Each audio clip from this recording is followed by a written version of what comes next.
অন্তর্বর্তী সরকারের যে ১৩টি বিল পাশ হয়েছে: ১. আওয়ামী লীগের কার্যক্রম নিষিদ্ধ আইন। ২. জুলাই গণ অভ্যুত্থানকারীদের দায়মুক্তি আইন। ৩. জাতির পিতার পরিবার সদস্যদের নিরাপত্তা রহিতকরণ আইন। ৪. শেখ হাসিনা পল্লী উন্নয়ন একাডেমি জামালপুর সংশোধন আইন। ৫. সরকারি হিসাব নিরীক্ষা আইন। ৬. বিশেষ নিরাপত্তা বাহিনী সংশোধন আইন। ৭. পরিত্যক্ত বাড়ি সম্পূরক বিধানাবলী আইন।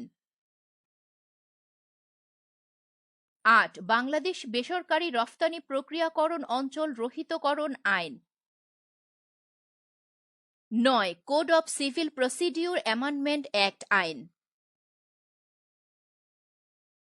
১০. Protection and conservation of fish amendment act আইন। ১১. পানি সরবরাহ ও পয়ঃনিষ্কাশন কর্তৃপক্ষ সংশোধন আইন। ১২. স্থানিক পরিকল্পনা আইন।